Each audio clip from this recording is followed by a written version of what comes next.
Okay. జై శ్రీ సాయిరామ్. ఓం శ్రీ సాయిరామ్. జై శ్రీ సాయిరామ్.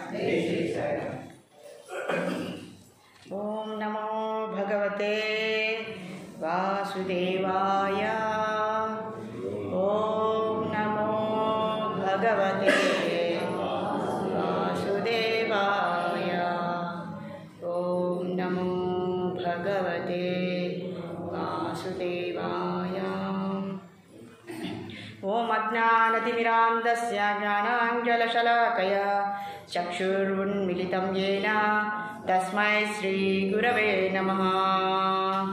శ్రీ గురుభ్యో నమః.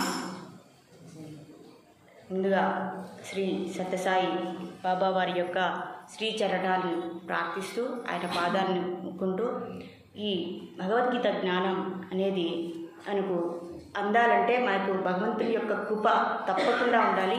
సో అందుకే మనం ముందుగా స్వామివారిని ప్రార్థిస్తూ ఆయన యొక్క శ్రీచరణాలను పాదాభివందనం చేసుకుంటూ, అలాగే మీ అందరి యొక్క ఆశీర్వాదాలు, మీ యొక్క అనుమతి తీసుకొని మనము ఈ భగవద్గీతని ముందుకు తీసుకెళ్తున్నాము. సో భగవద్గీత ఆవశ్యకతను మనం ప్రతిరోజు చర్చించుకుంటున్నాము. మనకు ఒక గత 5 రోజులు అనుకుంటా, 4 రోజులు 5 రోజులు గీతా జయంతిన మనం మొదలుపెట్టాము భగవద్గీతని. సో కొద్దిగా మనకు అవగాహన అనేది వచ్చిందని మనకు అర్థమైంది.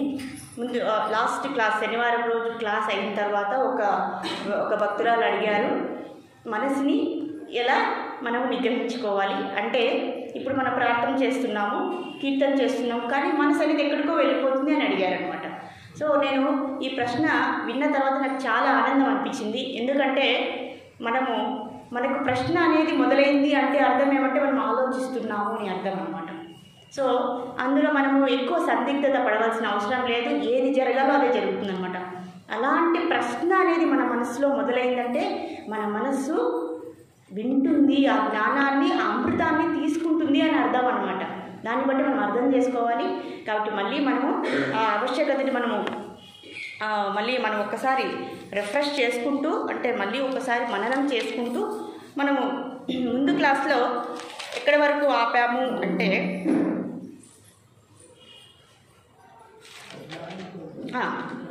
సో మనము ఎవరెవరు ఏ శక్తులు చేస్తారు, నరనారాయణులు వస్తారు కురుక్షేత్ర మహాసంగ్రామంలోనికి.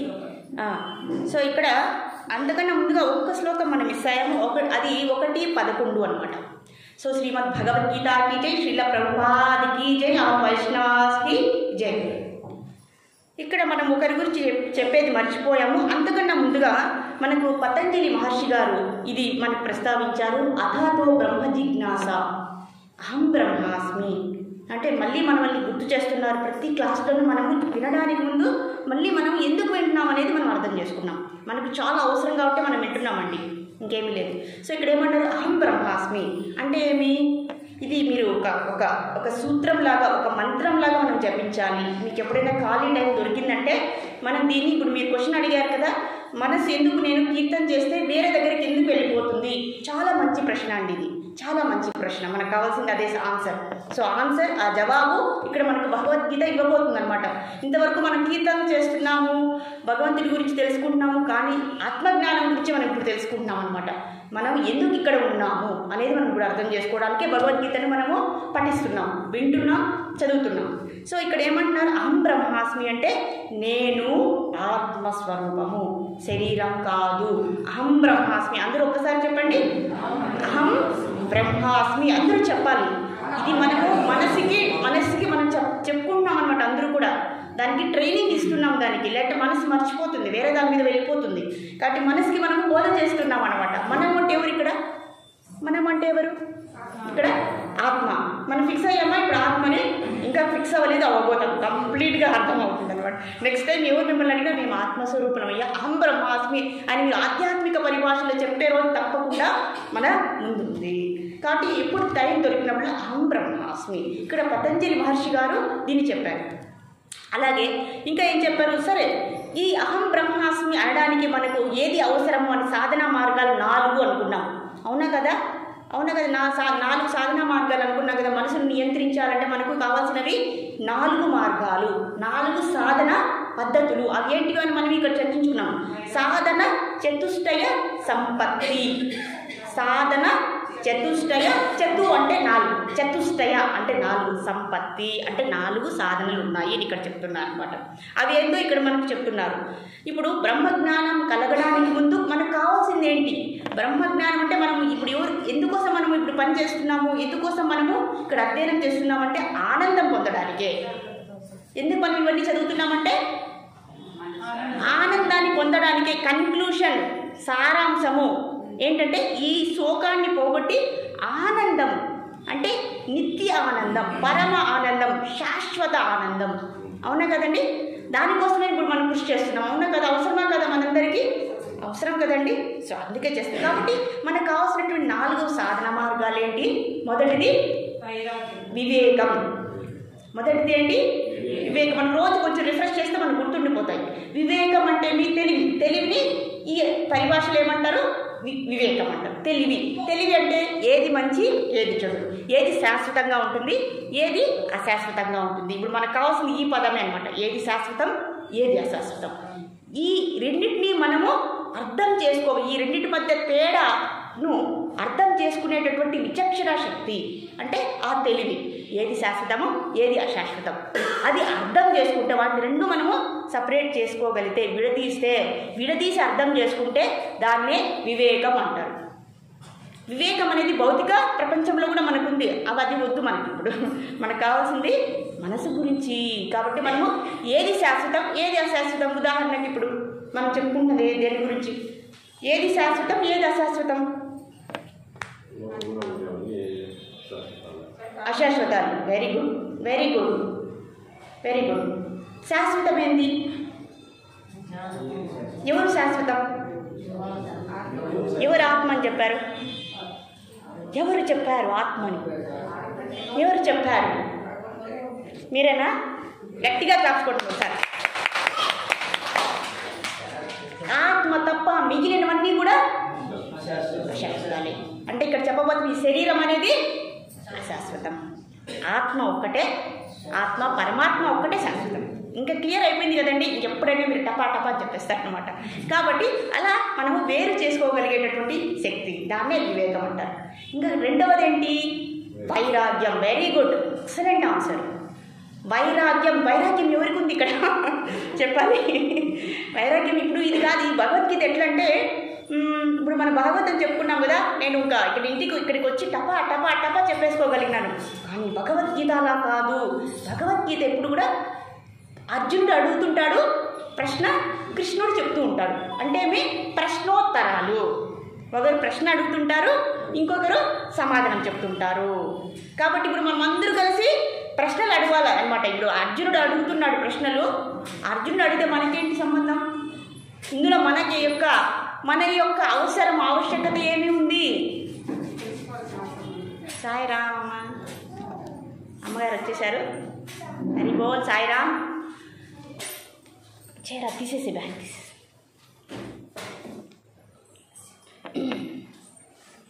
సో వైరాగ్యం అంటే అమ్మగారు దిగేశారు ఇక్కడ. అవునా లేదా? వివేకం అన్నప్పుడు రాలేదు, తను అక్కడే ఉన్నారు. వైరాగ్యం అంటే దిగిపోయారు. వైరాగ్య లక్ష్మి. అదే నేను చెప్తున్నాను చూడండి. What great coincidence. అవునా కదా? సందర్భోచితంగా ఉంది కదండి. అంటే ప్రతిదీ కూడా ఉదాహరణ మనకు చెప్పబోతుంది అనమాట. వైరాగ్యం అంటే ఏంటి అనేది ఇప్పుడు ఎవరు పాటిస్తున్నారో అదే వైరాగ్యం అనమాట.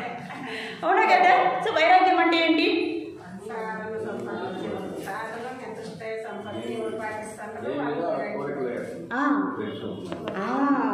దేని మీద కోరికలు పెంచుకోకుండా ఉండడం. కోరికలు ఉండాలి, కానీ ఎంత అవసరమో అంతే ఉండాలి. ఇంకా అవసరాన్ని మించిందన్నీ కూడా అవన్నీ కూడా నిష్ప్రయోజనం. అవి మనకు పనికి వచ్చేటివి కాదు, అవి మనకి చెడు చేసేటివి అన్నమాట. కాబట్టి వాటి మీద మనము ఆసక్తి తగ్గించుకోవాలి. దాన్నే వైరాగ్యం.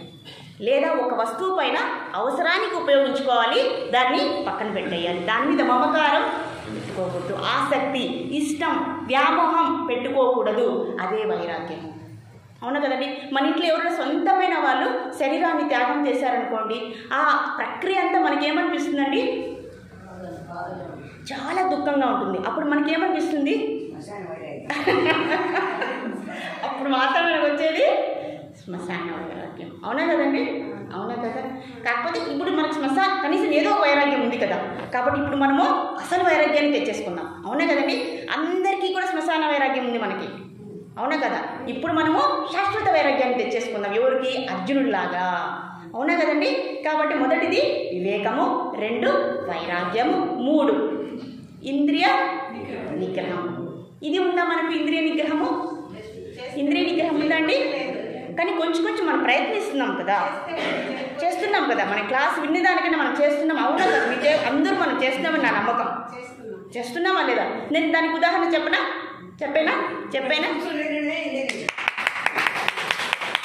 అందుకే నేను చెప్పాను వైరాగ్య లక్ష్మి, ఊరికే చెప్పట్లేదు.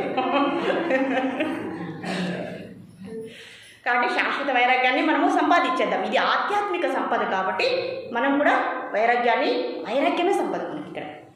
అండ్ ఇంకొక 4వది ఏంటి? మోక్ష కోరిక, మోక్ష ఇచ్చ. 4వది కావాలా వద్దండి మీకు? ఎందుకు అందరూ డల్ అయిపోయారు? మోక్షం వద్దా అని ఇక్కడే ఉండిపోదమ్మా. మిమ్మల్ని అందరినీ ఒకసారి వైకుంఠానికి తీసుకెళ్ళిపోవాలి. అప్పుడు అక్కడి నుంచి పరిగెత్తారు. అవునా కదా? అప్పుడు అర్థమైపోతుంది, అమ్మ మోక్షం అంటే ఇలా ఉంటుందా. మనకు తెలియడం లేదు కాబట్టి. అవునా కదా? ఏదైనా మనకు తెలిస్తే ఎక్కువ లాభం ఉందంటే నిన్న ఏనుగత చూసాం కదండి మనము, అలాగే. కాబట్టి ఇక్కడ ప్రతిసారి మనకు చెప్తున్నారు సాధన చతుష్టయ సంపత్తి. అది కావాలంటే మనం ఏం చేయాలి?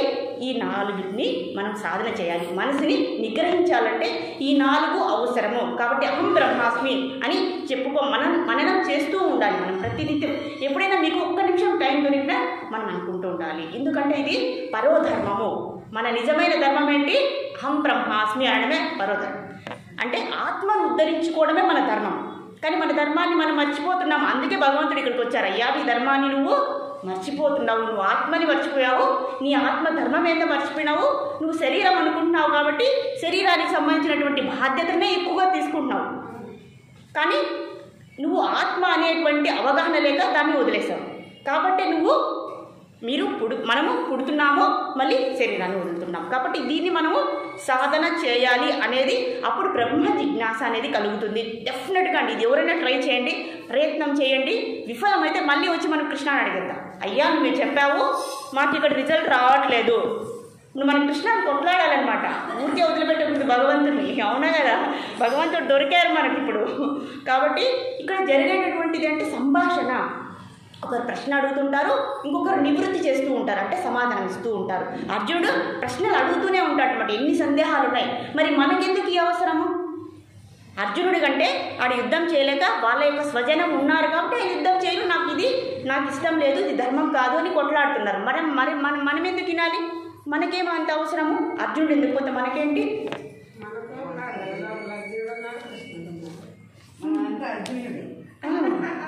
అర్జునుడే కరెక్టే. ఆత్మ అంటే అర్జునుడే డెఫినెట్గా. జీవాత్మ. నేను అదే వచ్చాను, నరనారాయణ అన్నాం కదా. నర అంటే మనమే, జీవాత్మ మనమే. ఇప్పుడు మనం కూడా చూడండి, మనం ఎందుకు ఇది వినాలి అనేది ముందుగానే అర్థం చేసుకున్నాము. మనము ఈ జనన మరణాలు తీసుకుంటున్నామా? ఒకటి. మరణిస్తున్నామా? ఈ బాధలు పడుతున్నామా? రోగ రూపేణ పడుతున్నాము, కష్ట రూపేణ పడుతున్నాము, శరీర రూపేణ పడుతున్నాము, అన్ని రకాలుగా పడుతున్నాము. అలాగే మనకు ఉండేటువంటి కర్మల గురించి కూడా పడుతున్నాం. ముందు జన్మలో ఎప్పుడో చేశామండి కర్మ, ఇప్పుడు ఎందుకు అనుభవించాలి? నేనైతే చాలా ప్రశ్నలు అడుగుతానండి కృష్ణాని. ఇక్కడే ఉన్నాడు కదా పరమాత్మ. అయ్యా, నువ్వు ఇప్పుడు ఎందుకు ముందు జన్మలో చేశాను అంటున్నావు? ముందు జన్మలోనే నాకు శిక్ష ఇచ్చు కదా, మరి ఇప్పుడు ఎందుకు శిక్షిస్తున్నావు? ఇప్పుడు మీరు చాలామందిని గమనించిందండి, చాలా మంచివారు అనమాట భక్తులు, కానీ వాళ్ళకి ఎన్నో కష్టాలు వస్తుంటాయి. మరి ఏమన్నా చేశారంటే ఎటువంటి చెడు చేయరు, కానీ వాళ్ళకి ఎట్లాంటి కష్టాలు వస్తాయంటే, అయ్యో పుణ్యాత్ముడు, ఆయనకి ఎందుకు ఇలా జరిగింది అనిపిస్తుంది కదా. అనిపించిందా ఎప్పుడన్నా? అదే దానికే వస్తున్నాం ఆ పాయింట్కి. అదే ఏదన్నా కానివ్వండి, సంచిత, ప్రారబ్ధ, ఆగమ కర్మ అని చెప్పారు 3. సంచిత అంటే ముందు జన్మది, ప్రారబ్ధ అంటే ప్రెజెంట్ ఇప్పుడు జరిగేది, ఆగమ అంటే నెక్స్ట్ రాబోయేది కదా. అయ్యా కృష్ణ, నువ్వు అప్పుడు చేసింటే ఇప్పుడు ఎందుకు శిక్షిస్తావు? ఇప్పుడు పిల్లవాడు తప్పు చేశాడు అనుకోండి, ఈరోజు తప్పు చేస్తే ఈరోజు శిక్షిస్తామా, రేపు కూడా శిక్షిస్తామా? అంటే బేసిక్ క్వశ్చన్స్ అన్నీ అడగాలండి. కృష్ణని వదలకూడదు. ఇప్పుడు కృష్ణ మన దగ్గర ఉన్నారు, భగవంతుడే మన దగ్గర ఉన్నారు, మన భగవంతుడు వదలకూడదు. ఎందుకంటే మనం కూడా కష్టాలు పడుతున్నాం కదండి. మన మనసుతో మనం యుద్ధం చేయట్లేదా? మన మనస్సు మన మాట వింటుందా? మన ఇంద్రియాలు మన మాట వింటున్నాయా? అవన్నీ ఎవరిచ్చారయ్యా మాకు? నేనేమన్నా ఒకదాన్ని సృష్టించుకున్నానా? ఈ శరీరాన్ని సృష్టించుకున్నానా? ఆత్మను సృష్టించుకున్నానా? ఈ ఇంద్రియాలను సృష్టించుకున్నా? మనం అందరూ అడిగేద్దాం, గట్టిగా అడిగేద్దాం స్వామిని. అవునా కదా? ఈ బేసిక్ నుంచి మనం అర్థం చేసుకోవాలి. అవునా కదండి? మనకు కూడా ఇప్పుడు అవసరం కదా. ఇప్పుడు ఆయన ఎవరు తీరుస్తారంటే ఇవన్నీ నువ్వే సృష్టించావు, ఈ పరిస్థితులు ఏమన్నట్టు మాయ అంటావు, ఈ ప్రకృతి అంటావు, ఈ త్రిగుణాలు అంటావు, ఇవన్నీ ఇచ్చింది నువ్వే. మరి కష్టపెట్టేది నన్నే. అవును, ఇంద్రియాలు ఇచ్చింది నువ్వే. అదైతే మంచి ఇంద్రియాలు ఇచ్చిండొచ్చు కదా. మరి చెడు ఇంద్రియాలు ఎందుకు ఇచ్చావు? చాలా క్వశ్చన్స్ ఉన్నాయండి. మనకు కూడా అడిగేద్దాం భగవంతుడు ఇప్పుడు. అంటే మరి సందేహం తీర్చాలి. వైరాగ్యం ఎలా వస్తుందండి? ఇప్పుడు భగవద్గీత అంటే ఎట్టో తెలుసా? అందరూ పాల్గొన్నాం, అందరూ కలిసి మనము సమిష్టిగా యుద్ధం చేద్దాం, సమిష్టిగా భగవంతుడిని అడిగేద్దాం. యుద్ధం అంటే ఇప్పుడు కృష్ణుడితోనే యుద్ధం, భగవంతుడితోనే యుద్ధం మనం. అవునా కదండి? లేకపోతే వైరాగ్యం తెచ్చుకో అయ్యా, వైరాగ్యం తెచ్చుకో అంటే దాంట్లో అర్థం ఏమన్నా ఉందా? అర్థమే లేదు. అందుకే నేను వదలను. ఏ స్టేట్మెంట్ని నేను వదలను. ఒక స్టేట్మెంట్, ఒక వాక్యం చదివామంటే దాని గురించి మనకు మొత్తం అవగాహన వచ్చేయాలి, సైంటిఫికలీ, ప్రాక్టికలీ. లేకపోతే ఆ వాక్యాన్ని మనం ఒప్పుకోకూడదు. ఇప్పుడు మనం అందరూ కూడా పాల్గొన్నాం. ఈ చర్చ అంటే చర్చాగోష్ఠి అన్నమాట. ఇది అందరూ కలిసి ప్రయత్నిద్దాం. ఇది నేను ఒక్కటే ఇక్కడ ఉండేది చెప్పేది కాదండి, భగవంతుడు చెప్పిస్తున్నారు, నేను కూడా కాదు. నేను కూడా దీంట్లో పాల్గొని, మనందరూ పాల్గొని ప్రతి వాక్యం యొక్క అర్థం ఏంటి, ఎందుకయ్యా మీరు ఇలా చెప్పారు భగవద్గీతలో అనేది మనం ఇప్పుడు చర్చించుకుంటున్నాము. వైరాగ్యం ఊరికే రాదండి, లేదంటే మర్కట వైరాగ్యం అయిపోతుంది, కోతి వైరాగ్యం. అవునా కదా?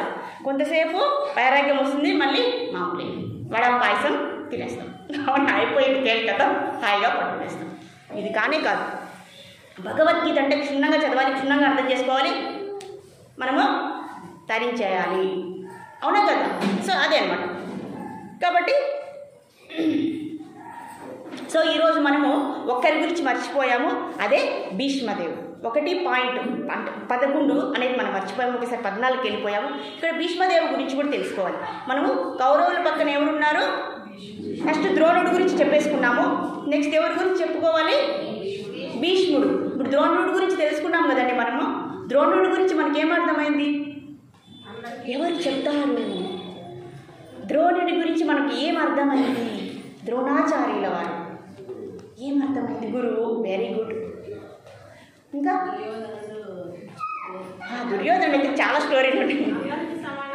ద్రోణాచార్యులు. వెరీ గుడ్ అండి. ద్రోణాచార్య వారు అందరికీ సమానంగా. ఇప్పుడు దుష్టదుమ్ముడు ఉన్నాడు కండి, ద్రుపదుడు ద్రోణుడు అవమానించిన దానికి ఒక యజ్ఞం చేసి ద్రోణుడిని చంపేటటువంటి పుత్రుడిని కన్నాడు. ఆయనే దృష్టద్యుమ్నుడు. ఈయన సర్వ సైన్యాధిపతి. ఎవరి పక్కన? పాండవుల పక్కన. అటువంటి వాడు వచ్చి విద్యను అడిగితే విద్యనిచ్చినటువంటి మహానుభావుడా కాదండి, మనం నేర్పిస్తామండి.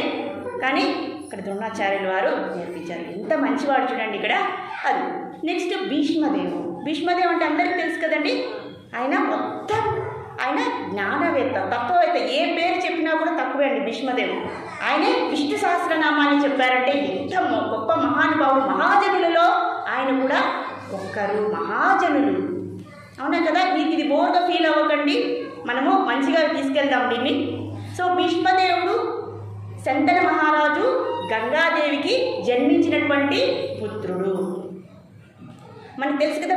అంతకుముందు ఆయన పేరు దేవవ్రతుడు. ఆయన పేరేంటి? దేవవ్రతుడు. ఆయన భీష్మ ప్రతిజ్ఞ చేశారు. ఇది మీకు తెలిసే ఉంటుంది, సినిమాలో చూసింటారు మీరు. భీష్మ సినిమాలో ఇవన్నీ వచ్చేస్తాయి మనకు. భీష్ముడు ప్రతిజ్ఞ చేశాడు. ఏ ప్రతిజ్ఞ చేశాడు? ఆయన త్యాగమూర్తి అండి. అవునా కదా? ఆయన వివాహం చేసుకోలేదు. ఎవరి కోసము? తండ్రి కోసము. ఆయన ఆ జన్మాంతము నేను బ్రహ్మచారిగానే ఉంటాను, అలాగే ఈ కురుమహా సామ్రాజ్యాన్ని ఎవరైతే రాజుగా ఉంటారో వాళ్లకు నేను సేవ చేసుకుంటూ ఎప్పటికీ ఇలానే ఉంటాను అని ఆయన ప్రతిజ్ఞ చేస్తాడు.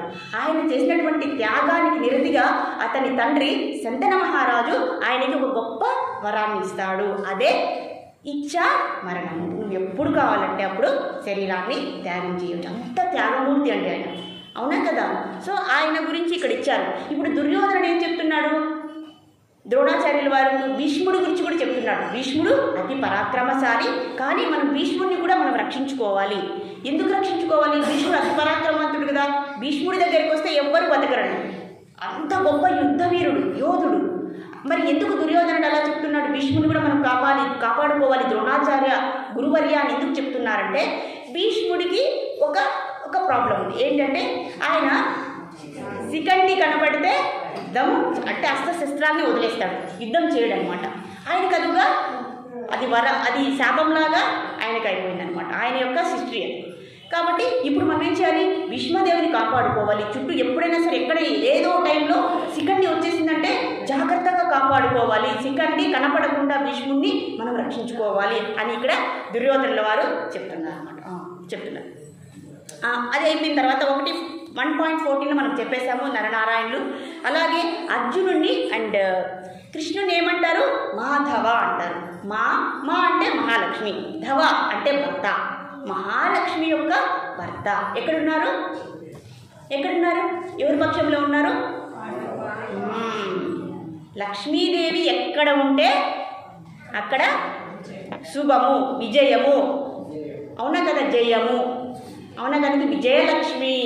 కాబట్టి ఇక్కడ మనకు అది అందుకే ఇక్కడ మాధవ అని ఆయన్ని సంబోధించారు. అలాగే అర్జునుడిని ధనంజయ అన్నారు. ఇక్కడ ఈ పేర్లు మారుతూ ఉంటాయన్నమాట, ఒక్కొక్క పేరుకు ఒక అర్థం అనేది ఉందన్నమాట. అర్జునుడిని ధనంజయ ఎందుకంటారంటే ధనాన్ని సంపాదించిన వాడు, అలాగే ధనం మీద ఆసక్తిని పోగొట్టుకున్నవాడు. 2 అర్థాలు వస్తాయండి. ఇప్పుడు ధనంజయని ఎందుకు చెప్పుకుంటున్నా మనం ఎందుకు చెప్పుకుంటున్నాము? మనము కూడా ధనం మీద ఆసక్తిని తగ్గించుకోవాలి. అప్పుడు మనమల్ని కూడా ఏమంటారండి? అప్పుడు అంటే మనకు ధనం అవసరం లేదా మాతాజీ అంటారా? ఇప్పుడు రాజసూయ యజ్ఞానికి అర్జునుడే ఆ సంపదను, ఆ ధనాన్ని సంపాదించాడనమాట. ఎందుకు? ఒక సత్కార్యక్రమానికి. రాజసూయ యజ్ఞం అంటే తెలుసు కదా మనందరికీ. సో ఆ కార్యక్రమం కోసం ధనాన్ని సంపాదించారే కానీ ఆయన యొక్క అవసరాలకు కాదు. కాబట్టి ధనాన్ని కూడా జయించాడు, కాబట్టి ధనం మీద ఆసక్తిని జయించాడు, కాబట్టి ఆయన ఏమంటారు? ధనంజయ. మళ్ళీ నేను ప్రశ్నలు అడుగుతాను, మీరు ఆవలించేది కాదు. ఓకేనా? అంటే ఇప్పుడు నేను ఎందుకు ధనంజయ చెప్తున్నట్టు, మనం కూడా ధనం మీద ఆసక్తిని తగ్గించుకుందాము. ఎందుకంటే అదే మనకు చేడు అని ఇక్కడ చెప్పవలసి వస్తుంది. ప్రతి మాట కూడా ఇక్కడ మనము అర్థం కోసం, మన యొక్క ప్రయోజనం కోసం ఇక్కడ చర్చించుకుంటున్నాము. అలాగే ఇప్పుడు పాంచజన్యం అన్నాం కదండి మనము. కృష్ణుడి యొక్క శంఖం పేరేంటి? పాంచజన్యం అని ఎందుకు పేరు వచ్చిందంటే, పాంచజన్యుడు అనేటువంటి రాక్షసుని చంపి అతని ఎముకలతో తయారు చేసినటువంటి శంకునే పాంచజన్యం అన్నారు. చూడండి ఇక్కడ భగవంతుడు అందరికీ ఎంత గొప్ప పేరు తెప్పిస్తున్నారు. చూడండి కృష్ణుడి యొక్క శంకు అంటే ఏంటి? పాంచజన్యం అనేసి. పాంచజన్యం అంటే పాంచజన్యుడు అనే రాక్షసుడు గుర్తొస్తాడు. అవునా కదండి? అంటే భగవంతుడు ఎప్పుడూ కూడా మన యొక్క గొప్పతనాన్ని చాటుతూ ఉంటారనమాట. ఆయన యొక్క గొప్పతనాన్ని చాటుకోరు, మన యొక్క గొప్పతనాన్ని అంటే భక్తుల యొక్క గొప్పతనాన్ని పొగుడుతూ ఉంటారు. ఇప్పుడు చూడండి మాధవ కాదు. ఎందుకు ఇలా చెప్తున్నానంటే, ఎప్పుడైతే రామావతారంలో ఆ సముద్ర వారధిని, ఆ రామసేతుని ఎందుకు నిర్మించారు? ఎవరు నిర్మించారు రామసేతుని? వానరులు. అంటే ఎవరు నిర్మించారండి ఆ బ్రిడ్జ్ అంటే మీకు గుర్తొస్తుంది ఎవరు? వానరులందరూ, కోతులందరూ కలిసి ఆ బ్రిడ్జిని నిర్మించారు. మరి భగవంతుడు నిర్మించలేడా? మరి అక్కడ రామచంద్రుడు నిలబడుకొని అయ్యా మీరు వారధిని నిర్మించండి అని ఎందుకు చెప్పారు?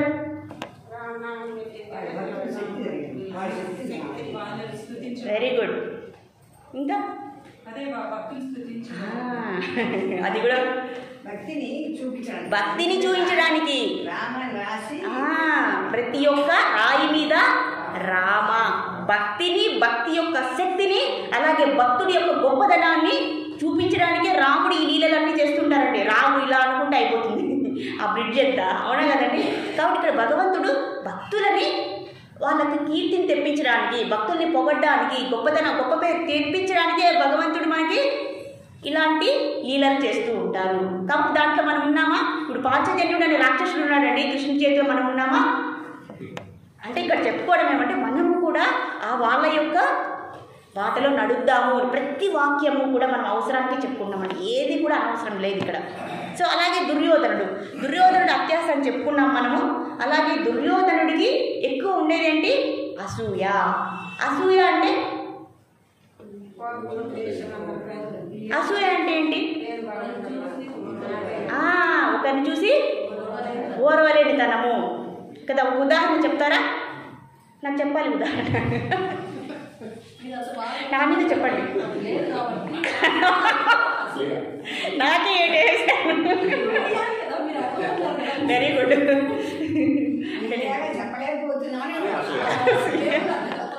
నారాయణాయ వాసుదేవాయ సాయిబాబాయ్. Okay, good good good. But concept అయితే అర్థమైంది కదండి మనకు. అమల విమల అనే తోడికోడలు ఇద్దరు ఉన్నారండి. ఎవరు? నాకు పేర్లనే చెప్పాలి మీరు. అమల విమల ఇద్దరు తోడుకోడలు అంటే తెలుసు కదండి మీకు. అక్కా చెల్లెళ్ళు ఇది కరెక్ట్ ఆన్సర్, బంగారం. అమల కొంచెం పర్వాలేదండి, కానీ విమల ఉందే వి అంటే ఏమి మీకు వెంటనే చెప్పేస్తారు ఆన్సరు. కొంచెం నేను అసూయపడాల్సి వస్తుంది మళ్ళీ మీ మీద. తమాషకండి మిమ్మల్ని నవ్వించడానికి లేదు. సో విమలకి ఎక్కువ అసూయ అండి. సో అమల విమల ఇద్దరు ఉన్నారు. ఎదుటి ఇంట్లో ఒక కొత్త ఆమె దిగింది అనమాట, కొత్త ఫ్రెండ్ దిగింది. సో ఈ ఇద్దరు వెళ్ళి ఎదుటి నైబర్స్ అంటారు, ఏమంటారు, ఇది పొరిగింటి వారు ఉంటారు కదా, ఆమె దగ్గరికి వెళ్ళి వీళ్ళిద్దరూ వెళ్ళేవారు అనమాట. రోజు వెళ్ళి పరిచయం చేసుకొని ఈ ముగ్గురికి కామన్గా ఒక పాయింట్ నచ్చింది. ఏంటంటే పాడడం. నేను పాడాను కదండి అలా అనమాట. వాళ్ళ ముగ్గురికి ఎలా వాళ్ళ ముగ్గురు ఫ్రెండ్షిప్ అయ్యారంటే వాళ్ళ ముగ్గురికి కూడా పాడడం చాలా ఇష్టం అనమాట. సరే వీళ్ళు ముగ్గురు మాట్లాడుకొని ఒక సంగీత విద్వాంసుల దగ్గరికి వెళ్ళారండి. మనము బాగా పాడుతున్నాము, మన గొంతు చాలా బాగుంది, సంగీతం నేర్చుకుందాము, మనం కూడా పేరు ప్రఖ్యాతులు తెచ్చుకుందాము అని అనుకున్నారనమాట. అప్పుడు వెళ్ళారు, వెళ్ళి నేర్చుకుంటారు, సాధన చేశారు. ఒక సంవత్సరం సాధన చేశారు. ఇంకా గురువు గారికి ఎదురింటి అమ్మాయి ఆమె పేరు మీకు చెప్పలా, సత్యవతి. ఆమె పేరు సత్యవతి. ఇప్పుడు నేను మళ్ళీ క్వశ్చన్స్ అడుగుతాను ఇక్కడ. అమల విమల సత్యవతి, ఈ ముగ్గురు ఉన్నారు. సత్యవతి మంచిదండి, సుగుణవతి. Very good. ఈ ముగ్గురు వెళ్ళారు. కానీ సత్యవతి అతి తక్కువ కాలంలోనే ఆమె ప్రావీణ్యాన్ని సంపాదించేసింది అనమాట. సంగీతం ఎంత బాగా పాడుతుందంటే ఇంకా అంత వినోదంగా ఆనందంగా ఉంటుందన్నమాట. ఈ ముగ్గురులో ఈమె ఫస్ట్ ర్యాంక్ వచ్చేసింది అనమాట. చాలా బాగా పాడుతుంది, గురువు అంగా ఆమె ప్రశంసిస్తున్నారు. ఇంకా ఏం చేశారు, ఈ అమల పర్వాలేదండి, ఏదో ఈ విమలకు ఉందే ఇంకా ఇంకా రాత్రుల్లో నిద్ర అనేది మా మర్చిపోయిందండి ఆమె. ఎందుకంటే పాడేస్తుందే, నేను పాడలేకపోతున్నానే, ఏం చేయాలి అని. ఇంకా తొందరలోనే గురువుగారు సత్యవతి యొక్క గానాన్ని మెచ్చి ఆమెను ఏం చేశారు, కచేరీకి పంపించారనమాట. ఈమె బాగా పాడుతుంది, మనము ఇక్కడ మనకు కచేరీ జరుగుతుంది. మన అమ్మగారు ఆ సత్యవతి దేవిని పిలిపించి కచేరీ పెట్టించారనమాట. ఊర్లో ఉండేటువంటి గొప్ప ఏమంటారు, గొప్ప ప్రముఖమైన వ్యక్తులందరినీ, మీలాంటి వాళ్ళని అందరినీ పిలిచి సత్యవతి విమల అమల దగ్గర విమల అమల వచ్చి వాళ్ళు ఇలా కూర్చున్నారనమాట. ఇక్కడ సత్యవతి వచ్చి హ్యాపీగా పాడుతుందండి. ఎంత అందంగా ఉందంటే ఇక జంతువులు కూడా వచ్చేస్తున్నాయి అనమాట దగ్గరికి. అంత గానం అంత అందంగా అండ్ ఎంత అందంగా ఉందంటే ఆ వాయిస్. అందరూ మెచ్చుకున్నారు. అందరూ ఆ గానం అయిపోతేనే అందరూ ప్రశంసలు అనమాట. ఇంకా క్లాప్స్ కొడుతూనే ఉన్నారు, ఇంకా ఏమేమో చేసేస్తున్నారు అనమాట. పూలవర్షం కురిపిస్తున్నారు ఆమె మీద. ఇంకా విమల పరిస్థితి చూడండి, ఇంకా ఆమె పాపము చెమటలు పట్టేస్తున్నాయి. ఇంకా ఏం చేయాలో అదిరిపోతుంది, వణికిపోతుంది, ఆవేశం వస్తుంది. చూడండి, అసూయ అనేది ఒక్కసారి మొదలైందంటే మన శరీరంలో కలిగేటటువంటి లక్షణాలు ఇది అర్థం కాకపోతే కాదండి. ఎందుకంటే ఈ అసూయ మీద మనం వర్కౌట్ చేస్తున్నాం, అవునా కదా. ఈ అసూయని బయటకు పంపించేద్దాం, అవునా కదండి. ప్రతి ఒక్కరికి ఉందండి, కొంచెమైనా ఉంటుంది. దాన్ని మొత్తం లేకుండా మన మనసులో బయటకు పంపేద్దాం, అవునా కదా, ఈ కథ ద్వారా. ఆ తర్వాత ఏమైంది, ఇంటికి వెళ్ళింది అనమాట సత్యవతి. ఇంటికి వెళ్ళింది, వీళ్ళు ఇంటికి వెళ్ళారు. ఇంకా ఆమెతో మాట్లాడాలంటే కూడా ఈమెకు మనసు ఒప్పడం లేదు, కానీ మాట్లాడాలనిపిస్తుంది. ఆమెని ఎలాగైనా సరే ఇబ్బంది పెట్టాలి. ఇంటికి వెళ్ళిందండి. ఇంటికి వెళ్తూనే వాళ్ళ భర్త కొంచెం ప్రాబ్లం ఉండాలండి. ఏమంటే ఆయనకి కొద్దిగా అనుమానం అనమాట. సో ఇక్కడికి వెళ్ళి చెప్తుంది, ఇలా ఎంతోమంది మగవాళ్ళు వచ్చారు ఆ కచేరీలో, మన అమ్మగారు కూడా ఎంతో మెచ్చుకున్నారు, ఈ సత్యవతిని ప్రశంసించడానికి ఆ కచేరీ అయిపోయిన తర్వాత అందరూ వచ్చేసి గుమిగుడి ఈ ప్రభుజీలందరూ మగవాళ్ళందరూ వచ్చి ఆమెను ఎంతో అభినందించారు అని చెప్పారు. వెంటనే వాళ్ళ భర్తకి ఇంకా ఆయన తట్టుకోలేనటువంటి కోపం వచ్చేసింది. వెంటనే ఏం చేశారు, ఆమెని కొట్టేశారు. నువ్వు ఎందుకు వెళ్తున్నావు, ఎందుకు వెళ్తున్నావా, మగవాళ్ళంతా నీ దగ్గరికి వస్తున్నారా, ఇదే నువ్వు అక్కడ చేసుకునేది, రేపటి నుంచి ఏం కచేరీ లేదు, నువ్వు ఇంట్లో కూర్చో అని ఇలా భయపడి పెట్టారు. ఇంకా ఈమె అదును చూసుకొని ఇంకా చెప్పసాగింది అనమాట వాళ్ళ భర్తకి. లేనిపోని చాడీలన్నీ కూడా చెప్పేసింది. ఇలా జరుగుతూ ఉందండి.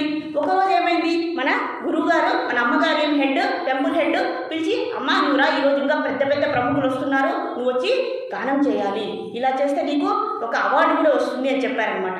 సో ఆమె ఇంకా భర్త వెళ్ళొద్దన్నారు, మరి ఏం చేస్తుంది, అయినా కూడా వెళ్ళిందండి. ఈ ఫ్రెండ్స్ ఇద్దరిని పిలుచుకొని వెళ్ళింది. ఆమెకు తెలియదు ఇంటికి ఇంత అసూయిందని. సో వెంటనే తీసుకెళ్తే కచేరీ అయిపోయింది. ఆమె బాగా పాడింది. ఆమెకు గాన కోకిల అనే అవార్డు వచ్చేసిందండి. ఏం అవార్డు వచ్చింది, గాన కోకిల అనే అవార్డు వచ్చేసింది అనమాట. ఇంకా నేషనల్ వైడ్లో ఆమెకి పేరు వచ్చేసింది. ఇంకా చూడండి మన విమల పరిస్థితి, ఇంకా ఇంకా వెంటనే పోయి భర్తకు చెప్పేద్దాం, వాళ్ళ భర్తకి చెప్పేద్దాము, ఈమెకు తాట తీసేసేయాలి, ఇంకా నుంచి గానం అని నోరెత్తకూడదు ఈమె అని చెప్పి ఇంటికి వెళ్ళి లేనిపోని చాడీలన్నీ చెప్పిందండి. చెప్తే ఆయన ఏం చేశారు, ఆమెని చాలా దేహశుద్ధి చేసేసారనమాట ఆ రోజు రాత్రి. ఇంకా ఆమె ఏడుస్తూ పడుకునింది. ఇంకా ఈమె ఆనందం చెప్పలేమంటే ఇంకా విమలది చాలా సంతోషంగా ఉంది. అమ్మయ్య ఒక పీడ పోయింది, ఇంకా నేను సెకండ్ ర్యాంక్ కాబట్టి నేను ఫస్ట్ ర్యాంక్లోకి వెళ్ళిపోతాను అని అనుకున్నాను. నెక్స్ట్ రోజు వీళ్ళు నేషనల్ వైడ్లో ఆమెకు అవార్డు వచ్చిందండి. ఆ ప్రముఖుల ఇంటికి వచ్చి వాళ్ళు తెల్లవారు లేస్తూనే అందరూ వచ్చి ఆమెకు, ఆ మీడియా అందరూ వచ్చేసారనమాట. వచ్చి ఆమెకు, అమ్మ మీరు చాలా బాగా పాడారు, మీ ప్రతిభకు మెచ్చి మేము పెద్ద అవార్డు, నేషనల్ అవార్డు మీకు ఇస్తున్నాము అని అందరూ కలిసి వాళ్ళ ఇంటికి వచ్చేసారనమాట. అప్పుడు వాళ్ళ భర్త చాలా మెచ్చుకున్నారు. అయ్యో బాబు, నా భార్య నేను బాగా కొట్టేశాను, నాది తప్పు అయిపోయిందని ఆమె మెచ్చుకున్నారు, అందరూ ప్రశంసించారు. ఇంకా చూడండి విమల పరిస్థితి, ఆ రోజు రాత్రంతా నిద్రపోలేదండి. 1 గంట అయిపోయింది, 2 గంటలు అయిపోయింది, 3 గంటలు అయిపోయింది. ఇంకా వణికిపోతుంది, ఇంకేం చేయాలో కూడా అర్థం కాలే. ఇంకా అలా కట్ చేస్తే ఆ సీన్ని వెంటనే వాళ్ళ ఇంటి ముందు పెద్ద షామియానాలు వేసేశారు. అలాగే అందరూ గుమిగూడారు. అక్కడ ఏం పాట వస్తుందంటే, జన్మించిన వారు మరణించక తప్పదు, మరణించిన వారు పుట్టుక తప్పదు, ఈ అనివార్యము ఈ కార్యమునకు చింతింపదగదు అనేటువంటిది పెద్ద మైండ్లో వస్తుందండి. అంటే ఏం జరిగింటుంది అక్కడ, విమల ఏమైపోయింది, ఆ పాట వస్తే ఏమనండి అర్థము, జన్మించిన వారు మరణించక తప్పదు, మరణించిన వారికి పుట్టుక తప్పదు, అనివార్యము ఈ విషయములకు చింతింపదగదు అని మైక్లో పెద్ద పాట వస్తుందంటే విమల బకెట్ తన్నేసింది అనమాట. ఆమెకు ఆ అసూయని భరించలేక హార్ట్ స్ట్రోక్ వచ్చేసింది అనమాట. చూడండి ఈ అసూయ ఎంత పని చేసిందండి. ఇక్కడ అందరూ బాగున్నారు, అసూయ పడిన వాళ్ళు ఏమైపోయినారు, పరలోక ప్రాప్తి వస్తుంది. అవునా కదండి. కాబట్టి ఇప్పుడు మనం అసూయ పెట్టుకుంటామా, ఈ విషయంగా పెట్టుకోం కదండి. ఇది ఒక చక్కటి ఉదాహరణ. ఈ అసూయ ఎవరికి ఉంది, ఇక్కడ దుర్యోధనుడికి ఎంత కావాలో అంతా ఉందన్నమాట అసూయ.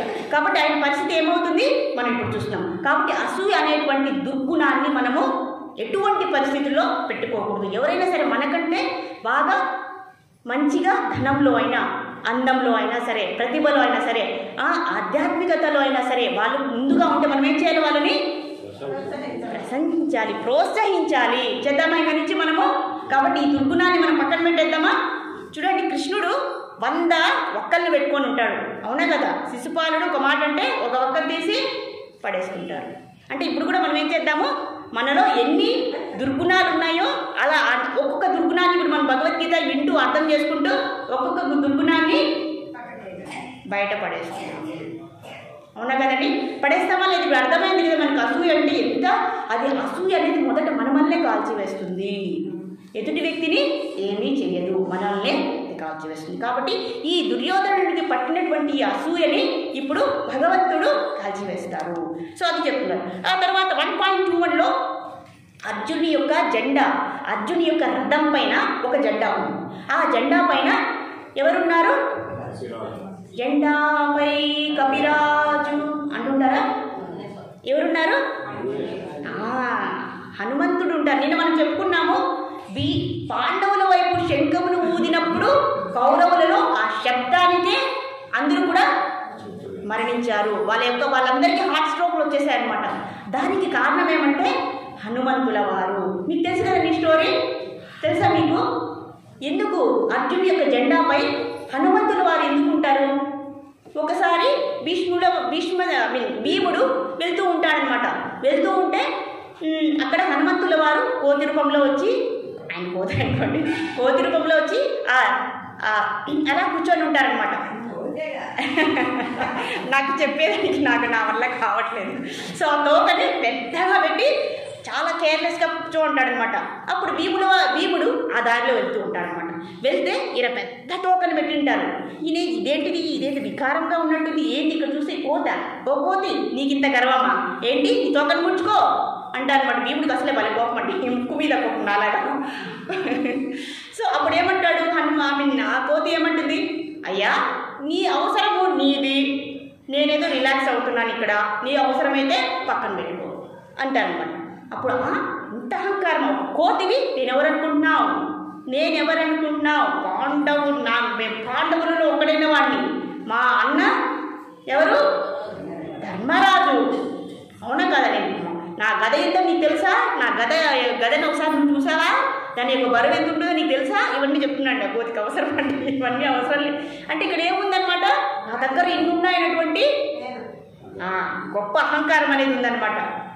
సరే నువ్వు అంత యోధుడైతే దాన్ని పక్కన పెట్టలేవా, ఏది నీ పరాక్రమం ఒకసారి చూపి అంటుందన్నమాట ఆ కోతి.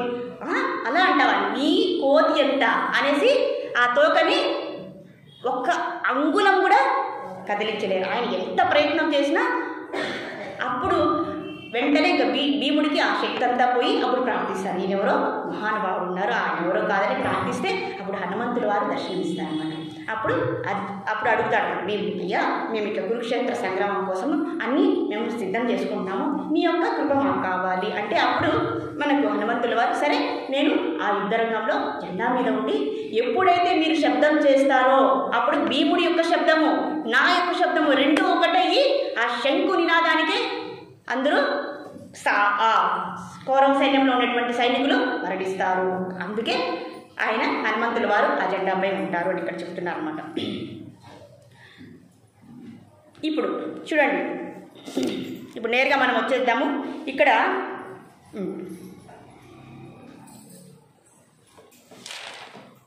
1.22 శ్లోకం ఏం చెప్తుంది అంటే, ఇప్పుడు అర్జున్ చెప్తారనమాట, ఎప్పుడైతే కురుక్షేత్రంలో ఈ ఇద్దరు వచ్చేస్తారో, జీవాత్మ అండ్ పరమాత్మ వస్తారో, అప్పుడు అర్జునుడు అడుగుతారనమాట, అయ్యా ఓ కృష్ణ, ఓ అచ్యుత, నీవు రథాన్ని ఆ ఇరుసేనుల మధ్య ఉంచుము, సేనయోరు ఉభయోర్ మధ్య రథం స్థాపయమేచ్యుత. ఓ అచ్యుత, అచ్యుతాన్ని ఎందుకు వాడారు? అచ్యుత అంటే ఏమంటే చ్యుతి లేని వాడినే అచ్యుత అంటారు. అంటే ఎప్పటికీ కూడా కింద పడిపోని వాడిని, ఎప్పటికీ విఫలం అవని వాడిని, ఎప్పుడు కూడా విజయం ఉండేవాడినే, ఎప్పటికీ అపజయం పొందని వాడినే అచ్యుత అంటారు. కాబట్టి మనం అచ్యుతాన్ని పట్టుకుంటే మనం ఏమవుతాము? మనం కూడా విఫలం అవ్వము, కింద పడిపోము అని ఇక్కడ చెప్తున్నారు. కాబట్టి అచ్యుతాన్ని ఇక్కడ అర్జునుడు అడుగుతున్నాడు, ఓ అచ్యుత, మన రథాన్ని ఆ ఇరు సైన్యముల మధ్య ఉంచుము అని ఆర్డర్ ఇస్తున్నారు అనమాట. ఎవరు ఆర్డర్ ఇస్తున్నారు? అర్జునుడు. ఇప్పుడు ఎవరు రథాన్ని తీసుకెళ్ళాలి? భగవంతుడు, అవునా కదా? ఇప్పుడు ఎవరికి ఆర్డర్ ఇస్తారండి? అర్జునుడు అంటే జీవాత్మ పరమాత్మకి ఆర్డర్ ఇస్తుంది, అయ్యా నువ్వు రథాన్ని తీసుకెళ్ళి మధ్యలో పెట్టు, నువ్వు అచ్యుత. ఇక్కడ చూడండి, పరమాత్మ అక్కడ సేవకుడే కదండి. రథసారథి అంటే ఏం చేయాలి? రథాన్ని నడపాలి. ఎవరు అక్కడ చెప్తున్నారు? జీవాత్మ. ఆయన జీవాత్మ అంటే ఎవరండి? సేవకుడు ఆర్డర్ ఇస్తే భగవంతుడు, చూడండి భగవంతునికి ఎలాంటి స్థితి వచ్చిందో ఇది ఆలోచించామా మనము? మన రథాలని నడిపిస్తాడు, అవునా కదండి? ఆయనకి ఏమంటే అంత అవసరము? ఒక పరమాత్మ, ఒక అఖిలాండ బ్రహ్మాండ నాయకుడు ఒక సారథిగా వచ్చి సేవకుడికి సేవ చేస్తున్నాడు. అదండి భగవంతుని యొక్క గొప్పతనం. అది చెప్పడానికే మనము ప్రయత్నిస్తున్నాము, అవునా కదా? ఇప్పుడు అర్జునుడికి సేవ చేసినాడంటే మనం కూడా ఆయన్ని పట్టుకుంటే మనకు కూడా సేవను అందిస్తారు. ఇప్పుడు మన యొక్క రథాన్ని కూడా నడుపుతున్నారు కదండి. ఇప్పుడు మనం కూడా అర్జునుడిలాగే మనం కూడా యుద్ధము చేయాలి. మన కర్తవ్యం ఏంటి? ఇప్పుడు మనం శరీరాన్ని పోషించాలా లేదంటే ఆత్మను పోషించాలా? అవునా కదండి. మనం ఏమంటాం, అయ్యా పిల్లలు ఉన్నారు, వాళ్ళ పిల్లలు ఉన్నారు, వాళ్ళ పిల్లలు ఉన్నారు, ఇల్లు లేవు, సంపద లేదు, ఆస్తి లేదు, ఎలా బతుకుతారో ఏంటో అని అనుకుంటున్నాం కదండి. అలాగే మన శరీరంలో కూడా మన శరీరాన్ని త్యాగం చేసేస్తామండి మనము. అయ్యా నువ్వు ఆత్మ నీ శరీరాన్ని వదిలే అంటే వదిలేస్తాము మనము? వదలము. ఎందుకు వదలము? దీని మీద మోహము, వ్యామోహము. ఇక్కడ కష్టాలు పడుతూనే ఉంటామే కానీ శరీరాన్ని మాత్రము వదలము, ఆత్మని భగవంతుని మీద ఉంచము. అవునా కదా. కాబట్టి మనం కూడా ఇప్పుడు యుద్ధం చేస్తున్నాము అని ఇక్కడ చెప్తున్నా అనమాట. కాబట్టి ఇక్కడ కృష్ణుడు ఏం చేశారు, భగవంతుడు ఏం చేశారు, సరే మీరు ఆర్డర్ వేశారు, మీ ఆజ్ఞ మేము శిరసావహిస్తాము అని ఆ రథాన్ని తీసుకెళ్ళి ఆ ఇరుసేనల మధ్యలో ఉంచారు. అది కూడా ఎక్కడ ఉంచారు? ఎక్కడైతే ఆ రథాన్ని ఎక్కడ ఉంచాలి? అర్జునుడు ఏ యాంగిల్లో చూస్తే ఆయనకి మోహం కలుగుతుందో, శోకం కలుగుతుందో, మోహానికన్నా ముందు శోకము, శోకానికన్నా ముందు సెంటిమెంట్. అవునా కదండి. మన వాళ్ళని చూస్తే మనకేమనిపిస్తుందండి? ఫస్ట్ మనకేమనిపిస్తుంది? ప్రేమ వస్తుంది, ఇష్టం వస్తుంది, వాత్సల్యం వస్తుంది కదా. అలాంటి యాంగిల్లో అది ఎన్ని డిగ్రీలో మనం కొలచాలన్నమాట. ఇప్పుడు ఆ యాంగిల్లో రథాన్ని ఉంచారు. ఎవరు? పరమాత్మ, కృష్ణ పరమాత్మ. చూడండి ఎంత తెలివైన వాడో. చేసేది చేయించేది అంతా ఆయన. ఇక్కడ శ్రీకృష్ణ పరమాత్మ యుద్ధం చేసేయచ్చు కదా, మరి అర్జునుడికి ఎందుకు ఇచ్చాడు? ఇంతకుముందు చెప్పిన విధంగా ఆయన యొక్క భక్తుడిని ఆయన గెలిపించాలని, భక్తుడికే పేరు రావాలని ఆయన అభిలషించారు. అవునా కదండి. ఇదండి మర్మ. ప్రతి పాయింట్ మీరు ప్లీజ్ అర్థం చేసుకోండి, మనసులో పెట్టుకోండి. సో ఎప్పుడైతే కృష్ణ భగవానుడు ఆ రథాన్ని ఇరుసేనల మధ్య ఉంచారో వెంటనే ఇంకా ఆయన యొక్క చూపు, అర్జునుడి యొక్క చూపు ఎవరిపైకి వెళ్ళింది? కౌరవుల పైన వెళ్ళింది. కౌరవుల్ని చూడు, ఇప్పుడు చెప్తున్నారు కృష్ణ, అయ్యా ఇప్పుడు కౌరవ సైన్యాన్ని వీక్షించు, చూడు ఎవరెవరు ఉన్నారో. ఫస్ట్ చూస్తాం కదండి, అక్కడికి వస్తాను యుద్ధం చేస్తామా? లేదు కదా. అందరినీ చూస్తాం, ఎవరు వచ్చారు, ఎవరు రాలేదు, వీళ్ళెవరు, వాళ్ళెవరు అన్నీ చూస్తామా లేదా? సో ఇక్కడ అర్జునుడు పర్యవేక్షిస్తున్నాడు అనమాట, ఎవరెవరు వచ్చారు. వెంటనే ఎవరిని చూశారు? భీష్ముడిని చూశాడు. ఎవరిని చూశారు? భీష్ముడు. ఆయనకి ఏమవుతాడు? తాతయ్య. చూడండి, అర్జునుడు పాండవులకి నాన్న లేదు కదండి. పాండురాజు ఎప్పుడో ఆయన శరీరాన్ని వదిలేశారు, కానీ వాళ్ళకి నాన్న అని ఎవరిని అనాలో వాళ్ళకి తెలియదండి. కాబట్టి భీష్ముల వారు ఉన్నారు కాబట్టి భీష్ముడినే నాన్న నాన్న అని ఒళ్ళో వెళ్ళి కూర్చునేవాళ్ళు అనమాట. కాబట్టి ఆ నాన్న స్థానంలో ఉండి నాన్న యొక్క బాధ్యతను తీసుకొని తాతయ్య కదా ఆయన, నాన్నలాగా ఆ బాధ్యతల్ని వ్యవహరించారు. అంత ప్రేమను చూపించారు. ఎవరి మీద? పాండవుల మీద. ఇప్పుడు అర్జునుడికి అవన్నీ గుర్తొస్తున్నాయి. భీష్మదేవుని చూస్తూనే, మా తాత నన్ను చిన్నప్పటి నుంచి ఎత్తుకొని పెంచి నాకు చదువు విద్యాబోధనల్ని నేర్పించి నాకు మమకారం నేర్పించి తండ్రిలాగా నన్ను ఆదుకున్నాడు. వెంటనే భీష్మదేవి దగ్గరికి పోయాలకు ఆయనకి ఎక్కడ లేనటువంటి వాత్సల్యం, ఎక్కడ లేనటువంటి ప్రేమ వచ్చేసింది అనమాట. భీష్మదేవిని చూస్తేనే ఆయన సగం మనిషి శోకం వచ్చేసింది అనమాట. అవునా కదండి. మన తాతని చూస్తే వెంటనే పోయి పట్టుకుంటామా లేదా మనము? అలాంటిది ఆ తాతని మనం సంహరిస్తామా? ఒక మర్డర్ అంటే ఏంటి తెలుసు కదండి మనకు. ఒకరిని చంపాలి అంటే ఎలా ఉంటుంది అది? అవునా కదండి. అది సామాన్యమైనది కాదు. అలాంటిది స్వయంగా తాతని మనం చంపగలమా? సరే, నెక్స్ట్ ఎవరున్నారు? ద్రోణాచార్యులు. ఆయన గురువుగా విలువిద్యను, అస్త్రశస్త్రాలను, అన్ని విద్యలను, వేదాంగాలను నేర్పించారనమాట. ఎవరికి? పాండవులకి. ఇక్కడ అర్జునుడు. సో ఇక్కడ ద్రోణాచార్యుల వారికి అర్జునుడు అంటే చాలా ఇష్టం అండి. ఎందుకంటే అర్జునుడు ఒక్కసారి నేర్పిస్తే నేర్చుకునేస్తారనమాట. అంతేకాదండి, గురువుకి తమ శిష్యుల్లో ఎవరు బాగా నేర్చుకుంటారో వాళ్ళ మీద ప్రేమ ఉంటుంది, వాత్సల్యం ఉంటుంది కదండి. ఇప్పుడు ద్రోణుని చూస్తున్నాం, అయ్యో చిన్నప్పటి నుంచి మాకు విద్యను అందించారు, ఆ విద్యను నేను నేర్చుకొని ఇప్పుడు ఆయన మీదే ప్రయోగించాలి. ఎలా ఉంటుందండి అర్జునుడి పరిస్థితి? నేను ఒప్పుకోనండి ఈ విషయాన్ని. అవునా కదా. ఇప్పుడు ఎలా యుద్ధం చేస్తాం? మనం ఆ ప్లేస్లోకి వెళ్ళిపోవాలి. మనమందరూ ఇప్పుడు అక్కడ ఉన్నాం, అర్జుని యొక్క పరిస్థితిలో మనం ఉన్నాము. అది అలా ఉంటే కానీ మనం అర్థం చేసుకోలేము. అర్జుని యొక్క పరిస్థితిలో ఎవరున్నాం ఇప్పుడు మనము? మనమే. అర్జునులో మనం ఉన్నాము, మనలో అర్జునుడు ఉన్నాడు. ఆత్మనే అర్జునుడు. కాబట్టి ఇప్పుడు ద్రోణాచార్యుల్ని అతి దారుణంగా చంపాలి, భీష్మదేవుని అతి దారుణంగా చంపాలి. అవుతుందండి? అలాగే ఇంకా ఎవరున్నారు? కర్ణుడు. 5 minutes ఉందా? ఓకే, నెక్స్ట్ కర్ణుడు. ఇలా ఇంకా మిగిలిన అన్నదమ్ములు మొత్తం అక్కడే ఉండాలండి. వీళ్ళందరి తండ్రులు, తాతలు, మనవళ్ళు, మనవరాళ్ళు, ఈ దుర్యోధను యొక్క పుత్రుడైన లక్ష్మణుడు అందరూ ఉన్నారండి ఇక్కడ. అందరూ కూడా కుటుంబ సభ్యులే. అందరూ కూడా కుటుంబ సభ్యులే. వీళ్ళని నేను ఎలా చంపాలి? వెంటనే అడుగుతున్నాడు అనమాట, ఓ కృష్ణ, ఓ అచ్యుత, ఏంటయ్యా నా పరిస్థితి, ఏంటి నా దుర్భరం? వీళ్ళు స్వజనం కృష్ణ, ఆయన మా తాత, ఆయన నా గురువు, ఆయన నా స్నేహితుడు, ఆయన నా కొడుకు, ఆయన నా మనవడు, అందరూ ఉన్నారు. వీళ్ళని నేను ఎలా చంపాలి? ఇదేంటి నా పరిస్థితి, నేను ఎందుకు చంపాలి అని ఇప్పుడు ప్రశ్న అనేది మొదలైపోయింది అనమాట. ఇక్కడ మొదటి ప్రశ్న వచ్చి, కృష్ణ నేను ఏం చేయాలి, నా కర్తవ్యం ఏమిటి? మొదటి ప్రశ్న. మొత్తం 18 ప్రశ్నలు ఉన్నాయి, మీరు కావాలంటే నోట్ చేసుకోండి. మొత్తం 18 ప్రశ్నల్లో ఫస్ట్ ప్రశ్న ఏంటి? నా కర్తవ్యం ఏంటి? యుద్ధం చేయాలా, చేయకూడదా? మనం చేయగలమండి. మనం అర్జున్ పరిస్థితే కదండి. మనం చేస్తామండి. మన పిల్లల్ని, మన గురువుల్ని, మన తాతల్ని, మన కొడుకుల్ని చంపుతామా మనము? దేనికోసము? రాజ్యం కోసం, సుఖాల కోసం, భోగాల కోసం, తాత్కాలిక సుఖాని కోసము చేస్తామండి. చేద్దామా? మనం కూడా యుద్ధం చేసేద్దామా? మనకి రాజ్యం వచ్చేస్తుంది, మనం చక్రవర్తులు అయిపోతాము, మనకు గొప్ప పేరు వస్తుంది. కానీ ఇక్కడ అర్జునుడి పరిస్థితి ఎట్లుంది? అర్జునుడు అండి చాలా సాఫ్ట్ కార్నర్, ఏమంటారు, చాలా సున్నితమైన మనస్సు కలిగిన వాడు. కానీ ఈయన ఎన్నో యుద్ధాలలో, ఎన్నో యుద్ధ సంగ్రామాల్లో ఆయన దారుణంగా యుద్ధం చేశాడు. కానీ ఎక్కడా కూడా ఆయనకు ఇలాంటి అనుభూతి కలగలేదు. కానీ ఇక్కడ కలుగుతుంది. ఎందుకు? మన కుటుంబ సభ్యులు కాబట్టి. ఇప్పుడు అర్జునుడి పరిస్థితిలో మనం ఉన్నాము, కృష్ణుడు మనకు ఎదురుగా ఉన్నాడు, అవునా కదా? పాండవులం మనము, ఎదురుగా ఎవరున్నారు? అర్జునుడు ఉన్నాడు. అండ్ మన ఎదురుగా మనం దేని యుద్ధం చేయాలి? మనం దేనిపైన యుద్ధం చేయాలి? ఇప్పుడు అర్జునుడు కౌరవులపైన యుద్ధం చేస్తాడు, మనం ఎవరి మీద యుద్ధం చేయాలి?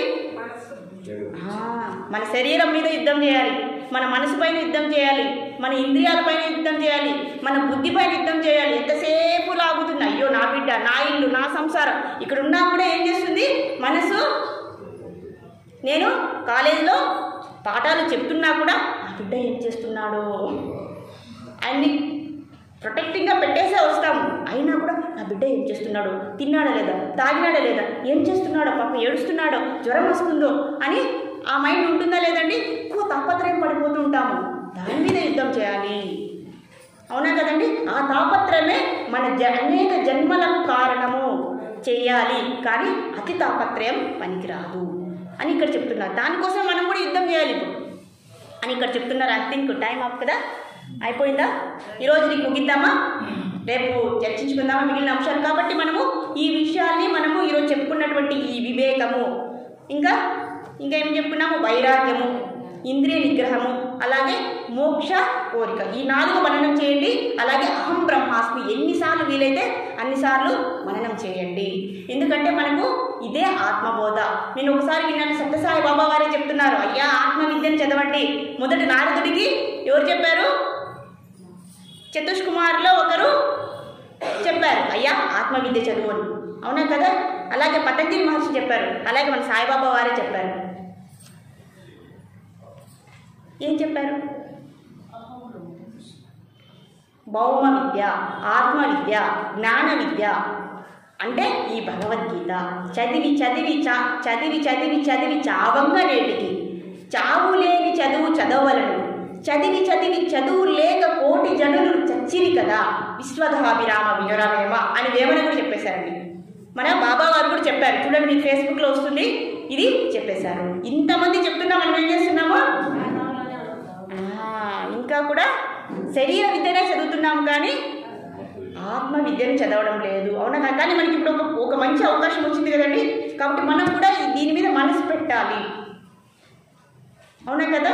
సో దీని మీద అందరూ కలిసి మనము మనసు పెట్టి మనం కూడా యుద్ధం చేయబోతున్నాము అని ఈరోజు క్లాస్ని ఇంతటితో మనము సమాప్తం చేద్దాము. ఈ విషయాలన్నీ మననం చేసుకుంటూ మనము భగవంతుని తలుచుకుంటూ ఆ శక్తిని, ఆ జిజ్ఞాసని మనకి ఇవ్వాలని బాబా వారిని కోరుకుంటూ, అలాగే అందరినీ, ఆ వైష్ణవుల్ని, అలాగే కృష్ణుడిని, అర్జున్ని, అందరినీ, ఆల్ వైష్ణవాస్ అందరినీ మనం ప్రార్థిస్తూ ఈరోజు జరిగినటువంటి విషయాలన్నీ కూడా మనకు గుర్తుండి అలాగే అవి మనకు ఉపయోగపడాలని భగవంతుని మీ అందరినీ ప్రార్థిస్తూ ఈ అవకాశం ఇచ్చినట్టు మీ అందరికీ కూడా కృతజ్ఞతలు. శ్రీల ప్రభాత్ కీ జై, శ్రీమద్ భాగవతం కీ జై, శ్రీమద్ భగవద్గీత కీ జై, ఆల్ వైష్ణవాస్ కీ జై. హరే కృష్ణ కృష్ణ కృష్ణ హరే హరే, హరే రామ రామ రామ హరే హరే. యజ్ఞాలన్నింటిలో కూడా ఏది ఉత్తమమైంది? యజ్ఞేన జపయజ్ఞోస్మి, యజ్ఞేన జపయజ్ఞోస్మి. ఎందుకంటే ఈ నామంలోనే భగవంతుడు ఉన్నారు కాబట్టి ఈ నామాన్ని మనము పలుకుతూనే ఉండడం వల్ల మనము భగవంతుడికి దగ్గర అవుతాము. కాబట్టి మనం ఆత్మ యొక్క బాధ్యతను మనం నిర్వర్తించాలి. దీని మీద మనం వర్కౌట్ చేద్దాము.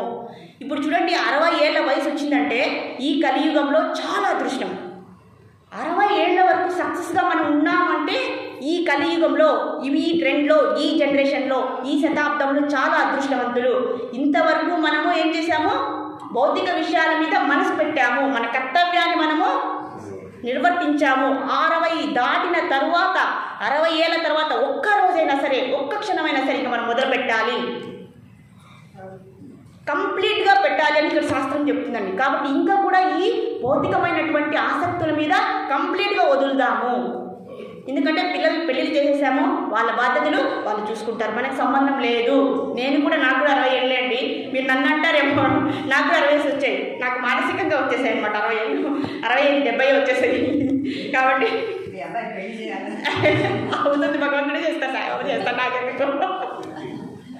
మానసికంగా నాకు ఆ వైరాగ్యం వచ్చేసిందండి.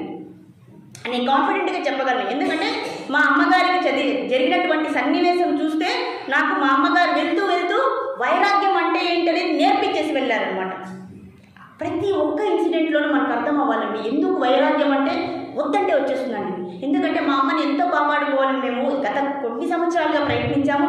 కానీ ఆమె యొక్క అంతిమ క్షణం ఎలా ఉందంటే, ఇంకా చూడండి, ఐసీయూలో జాయిన్ చేయించాము బెంగళూరులో. ప్రతి నవరంధ్రాల్లోనూ పైపులు పెట్టేశారు. ఎన్ని రంధ్రాలు ఉన్నాయో అన్ని చోట్ల, ఎన్ని ప్లేసెస్ ఉన్నాయో అన్ని చోట్ల అన్నీ కూడా పెట్టేశారు. ఎక్కడ కూడా ఆమెకి ఏమైంది? హార్ట్ స్ట్రోక్ వచ్చేసింది, కిడ్నీస్ ఫెయిల్ అయిపోయాయి, ఇంకా శరీరం అనుకూలించట్లేదు. అయినా కూడా నేను ఒక్కటి చెప్పించాను అప్పటికి. ఎందుకంటే మేము చాలా ఏళ్ళ నుంచి, నాకు చిన్నప్పటి నుంచి కూడా ఇదే సమస్య అండి. ఎందుకంటే అమ్మని కాపాడుకోవాలి, ఎప్పుడు బెడ్ రీడ్ అనమాట. కొన్ని రోజులు బాగుంటుంది, కొన్ని రోజులు బెడ్ రీడ్. అన్ని సేవలు చేయాలి. చేసి ఆమెను చూసి నాకు వైరాగ్యం వచ్చేసింది. చూసి నాకు అలా వచ్చేసింది. అంత ఈజీగా వచ్చిందండి. ఊరికే రానండి నేను. నాకు ఈ వైరాగ్యం రాకపోతే నేను ఏదో పాటలు పాడుకుంటూ ఉంటానండి, డాన్సులు వేసుకుంటూ ఉంటానండి. అదండి నా పరిస్థితి. కానీ ఆయన యొక్క సిచ్యువేషన్ చూస్తే ఎవరికైనా అనిపిస్తుంది. నేను ఒక్కటే చెప్పాను మా అమ్మకి, అంతకుముందు నుంచి కూడా భక్తిని, ఈ భగవద్గీత, భాగవతాలను అన్నీ కూడా వినిపించేదాన్ని. అలాగే ఆ ఐసీయూలో కూడా నేను చేసేటటువంటి జపం ఏదైతే ఉందో ఆ జపమాలని తన చేతిలో పెట్టి చెప్పిస్తున్నాను అనమాట. 1 అవర్ నేను, నాకు ఐసీయూలో పర్మిషన్ ఇచ్చారు. 1 అవర్ నీకేది ఇష్టం? మా అమ్మకు గోవింద అనే నామం ఇష్టం, కృష్ణ అనే నామం ఇష్టం. అదే అంత పరిస్థితిలో కూడా గోవింద కృష్ణ అంటుందండి. ఆ ప్రాణం ఎందుకుందో నాకు అన్కాన్షియస్ కోమాలోకి వెళ్ళిపోయింది. కోమాలోకి వెళ్ళి ఇంకా అయిపోయిందన్నారు. వెంటనే మేము పరిగెత్తాము, వెళ్ళి మళ్ళీ కళ్ళు తెరిచిన ఆ 1 అవర్ కూడా మళ్ళీ నామస్మరణ చేసింది. 1 అవర్ కంటే నేను చెప్తున్నాను, అమ్మ చెప్తుంది, నేను చెప్తున్నాను, అమ్మ చెప్తుంది. ఆ తర్వాత ఏమైందో మళ్ళీ బ్రతికింది కొన్ని రోజులు. మళ్ళీ కూడా ఆ యాతనా శరీరం అండి, ఇదంతా యాతనా శరీరము. యాతనా శరీరంలో ఆమె చేసినటువంటి కర్మల యొక్క ఫలితం. మనం చేసినటువంటి కర్మలు ముఖ్యంగా మొదటి రూపం ఏంటంటే జబ్బుల రూపంలో వస్తాయి. అందుకే నేను చెప్తున్నా, ఇంత బాగా ఆరోగ్యంగా ఉన్నామంటే మనం ఎంతో సుకృతి చేసుకున్నామండి. ఎందుకంటే భక్తి చేయాలనేటువంటి పరిస్థితులు కూడా మనకు అనుకూలించావు. ఆ తర్వాత ఆమె యొక్క మరణం ఏమైందంటే అనుభవించి ఎన్నో రోజులు నన్ను అడిగేదనమాట. అమ్మ, నేను చాలా పాపాలు చేశాను, చాలా నరకం చేశాను, నాకు అర్థమైంది, నేను మాత్రలు మింగేస్తాను అని ఎప్పుడు అనేదనమాట. నేను ఒకటే చెప్పా, అమ్మ ఇంతవరకు నువ్వు పడ్డావు, ఇంకా కొద్ది టైమే, నాకు అర్థమైందండి, ఇంకా ఎక్కువ రోజులు she will be no longer అనుకున్నాను. సో చెప్తున్నానమ్మా, నామస్మరణ చేయి. నువ్వు అట్లాంటి అఘాయిత్యాలు చేయొద్దు. ఎప్పుడైతే మనం ఆత్మహత్య అనేది చేసుకుంటామో మనకు ఏమవుతుందంటే మళ్ళీ మనకు శరీరం అనేది లభించదు. కాబట్టి ఆత్మహత్య మహాపాపని ఎందుకంటారంటే అది వాళ్ళు ఇంకో రూపం అనేది వచ్చేస్తుంది. కాబట్టి మా అమ్మ ఎంత నొప్పినైనా భరించిందండి. అన్ని చోట్ల గుచ్చేస్తున్నారు. అసలు ఇంకా గుచ్చడానికి కూడా నీడిలు సూది వెళ్ళడం లేదు. అలాంటి స్థితికి వచ్చేసిందండి. అవన్నీ మేము చూస్తున్నాం. ఆమె కర్మ చేసింది, మేము కూడా చేశాము. కాబట్టి తల్లి పడే నరకాన్ని అనుభవించి అలా పడి పడి పడి పడి ఏమైంది, ఒకరోజు ఇంకా ప్రార్థించాము. ఏడ్చి ప్రార్థించాడు మా అన్న ఒక శివుణ్ణి. ఆ రోజు కార్తీక సోమవారం, ఆ రోజు శివుణ్ణి ఏడుస్తూ బుక్కున్నాడు అనమాట మా అన్నయ్య. అప్పుడు వెంటనే స్వామి యొక్క అభిషేకం అయిన తర్వాత ఆ కార్తీక మాసము సోమవారము మేము కాత్యాయని వ్రతాన్ని చేస్తున్నాం అనమాట. ఆ రోజు శివుడి యొక్క అభిషేకం నీళ్లు తీసుకొచ్చి మా అమ్మకు తాగించి చల్లించి ఆ కాత్యాయని వ్రతం అయిపోయిన తర్వాత ఆ దారాన్ని కట్టుకొని ఆ మహాప్రసాదాన్ని తిని వెంటనే గోవింద అనేసి చూడండి. ఎందుకంటే ముందుగా ప్రాక్టీస్ చేసింది కాబట్టి అదే చెప్తున్నాను. చూడండి ఆ గడియ చూడండి మీరు. మేము అందుకే ఎప్పుడు చెప్పించేవాళ్ళం, అమ్మ ఇంత ఓపిక పట్టావు, ఇంకొంచెం ఓపిక పట్టు, ఎలాంటి అఘాయిత్యం చేసుకోవద్దు. కాబట్టి స్వచ్ఛంద వరణమే అనుకొచ్చింది. ఎలాంటి మూమెంట్స్ చూడండి అందరికీ లభిస్తుందండి. కార్తీక మాసం సోమవారం కాత్యాయనితో శివుడి యొక్క అభిషేకం నీళ్ళని తాగి చల్లించుకొని కాత్యాయని వ్రతం చేసి అమ్మవారిని దండం పెట్టుకొని ఈ దారాన్ని కట్టుకొని ఆ కాత్యాయని దేవి ప్రసాదం కొద్దిగా తిని వెంటనే చెప్పేసి వెళ్ళిందండి. గోవింద నేను వెళ్తున్నాను గోవింద అనేసి వెళ్ళింది. ఆమె పడిన బాధ గత 20 సంవత్సరాలుగా ఎవరు పడింటారు మనకు తెలియదు. కాబట్టి అలా అందరికీ లభించదండి. ఇది అందరికీ ఈ అవకాశం లభించదు. నేను ఎందుకు చెప్తున్నా అంటే వైరాగ్యం అంటే ఏంటో కూడా మనం ఉదాహరణతో చర్చించుకోవాలి. ఊరికే రాదు తప్పకుండా. ఎందుకంటే అలాంటి ఉంది కాబట్టి నాకు వైరాగ్యం వచ్చింది. చూడండి చెడు వల్లే మనకి ఎక్కువ మంచి జరుగుతుంది. మంచి కంటే కూడా చెడు వల్ల మనమేమనుకుంటాం, ఏంటి ప్రారంభ కర్మ నాది ఇంత పడుతున్నాం ఎందుకంటే కాపాడు. మళ్ళీ స్టోరీ చెప్పాలి మీకు. ఆ తర్వాత దహన క్రియలు ఉంటాయి కదండి. మనం ఎవరైనా బయట వాళ్ళు శరీరాన్ని వదిలితే ఇంకొక రకంగా ఉంటుంది, ఏదో చూసేస్తే వెళ్ళిపోతాం. కానీ స్వయంగా అమ్మగారికి స్నానం చేయించాలి. ఆ రోజే ఐస్ బాక్స్లో పెట్టేశాము. ఆ మరుసటి రోజు నేను వెళ్ళాను. నాకైతే హెల్త్ బాగానే లేదండి. అక్కడ చెప్పారు నా కళ్ళలో నీళ్ళే రావడం లేదు, ఎందుకంటే ఇంకంతా బ్లాక్ అయిపోయింది అనమాట. సో వెళ్ళాము. సరే నాకు మిగిలినటువంటి ఒక్క సేవ ఏంటంటే స్నానం చేయించడం. అప్పుడు చూడండి నాకు కలిగిన వైరాగ్యం. This is the main point for me to be here. ఏంటి అంటే అమ్మ ఆ రోజంతా ఐస్లో ఉంది కాబట్టి ఐస్ ముక్కను మనం పట్టుకుంటాం కదండి, ఐస్ గడ్డని. అలా ఎప్పుడైతే శరీరాన్ని ఇలా పట్టుకున్నానో మొత్తం ఐస్ గడ్డని. ఆమెని ఇలా మళ్లించాలంటే ఏం చేయాలి, మొత్తం ఐస్ గడ్డ అయిపోయింది. ఒక్కసారిగా తల్లి, అన్నిసార్లు ముద్దులాడేటువంటి తల్లి నాకు చాలా ప్రాణం అండి మా అమ్మగారంటే. అలాంటి తల్లి ఒక్కసారిగా ఐస్ గడ్డ అయిపోయింది అంటే ఇలా మళ్లించాలంటే నా వల్ల కాలేదు. అప్పుడు వచ్చిందండి నాకు అసలైన ఇక్కడ పడిందండి దెబ్బ. ఆ రోజు నాకు పడిన దెబ్బ నేను ఎప్పటికీ మర్చిపోలేను. అంత ఐస్ గడ్డ అయిపోయిందండి. అలా తీసి ఆమెని అడుగుతుంటే అంతవరకు ఓర్చుకున్న ప్రాణము ఇంకా మొత్తం వచ్చేసిందండి. ఇంకా గట్టిగా ఏడవడం మొదలుపెట్టాను. నేనేమనుకున్నా ఏడవకూడదు ఎందుకంటే వాళ్ళకు మంచి జరగదు అని. కానీ ఇంకా ఆమెను ముట్టుకునేసరికి అంతే అండి, ప్రత్యక్ష ఉదాహరణ వైరాగ్యం. ఎందుకండి ఈ జన్మ ఎన్నిసార్లు పుడతాము, ఎన్నిసార్లు చేస్తాము, ఎన్నిసార్లు ఈ రోగాలు పడతాము, అవునా కదండి. అంటే మా ఎగ్జాంపుల్ గురించి మాకు వచ్చినటువంటి వైరాగ్యం అందరికీ ఇలా రావాలని కాదు, కానీ మనము జ్ఞానం తెలుసుకోవడం ముఖ్యము. ఎందుకంటే ఈ జనన మరణాలను తప్పించుకోవాలని నేను అనుకున్నానండి. ఆ క్షణమే నేను నిర్ణయించుకున్నా, ఇంకా చాలు, ఇంకా మనము దేవుడు తొందరగా నాకు అర్థమయ్యేటట్టు చేశాడండి ఈ వైరాగ్యం. అంటే అందరినీ వదలదని కాదండి ఇక్కడ. కాబట్టి ఎన్నిసార్లు అండి అమ్మ ఇలా వెళ్ళిపోతే ఇంట్లో ఉన్న అమ్మ ఒక్కసారిగా ఒక 6 అడుగుల గోతిలో నేను కూడా వెతుకున్నాను. వెతుకొని అంత దూరము, ఎందుకంటే నాకు మిగిలిన సేవ అది ఒక్కటే అండి, మళ్ళీ తను ఉండదు. సో ఎత్తుకొని తీసుకెళ్ళాము. ఆ 6 అడుగుల గోతిలో చూడండి, దాంట్లో పడబెడుతుంటే అవన్నీ ప్రత్యక్షంగా చూసామండి. ప్రత్యక్షంగా ముట్టుకొని చేశాను. కాబట్టి నాకు అనిపించినటువంటి అవగాహన వైరాగ్యం మీకు కూడా అర్థమవుతుందని, సహాయం పడాలని నేను ఇదంతా చెప్పాను. ఎవరిని బాధించాలని కాదు ఈ విషయం నాది. కాబట్టి మనం ఎంత త్వరగా అర్థం చేసుకుంటే అంత త్వరగా ఈ జనన మరణ చక్రం నుంచి మనం బయటపడాలని నేను సంకల్పించుకున్నాను. అందుకే ప్రతి ఒక్క ప్లేస్లో నేను వెళ్ళి అడుగుతున్నాను, అయ్యా నేను భగవద్గీత చెప్తాను, భగవద్గీత భగవంతుడు నా దగ్గర చెప్పిస్తాను, నాకు అవకాశం ఇస్తారా అని. ఎందుకు ఇంత ప్రాధేయపడుతున్నానంటే ఇందుకోసం ఎవ్వరూ కష్టపడకూడదు, నా కష్టం ఎవరికి రాకూడదు అనేటువంటి భావనతో నేను అందరి ముందు ఉంటున్నాను, ఎంతో కష్టపడుతున్నాను. ఎందుకంటే కష్టం ఎవరికి రాకూడదు, నేను పడిన వేదన నా గుండె అన్ని ఆ రోజు వెళ్ళిపోయింది. మాతాజీని అడగండి, స్వప్న మాతాజీని, చాలా చాలా బాధ అయిపోయింది. అలాంటి మా నాన్ననైతే ఇంకా పట్టేదానికే లేదండి, అక్కడ అట్లుందండి పరిస్థితి. ఆయన కూడా మూర్చపోతున్నారు. ఇలాంటి పరిస్థితి మనము తెచ్చుకోకూడదు. కాబట్టి మనం 60 ఏళ్ళు, మీరు అనుకోవచ్చు 60 ఏళ్ళు తర్వాత మనము ఆ రెఫరెన్స్ అనేది ఉందండి. 60 ఏళ్ళ తర్వాత మనము కంప్లీట్గా భక్తిలోకి, ఆధ్యాత్మిక జ్ఞానంలోనికి మనం వచ్చేయాలి. అది తప్పు కాదు, అదే కరెక్ట్ పద్ధతి. కాబట్టి మనం ఈ అవకాశాన్ని సద్వినియోగపరచుకుందాము అని మీ అందరితో షేర్ చేస్తాను. I think it's helpful to you, all of you. And yeah, Hare Krishna, Hare Krishna, Krishna Krishna Hare Hare, Hare Rama Rama Rama. 5 minutes ఎక్కువ అయిపోయింది.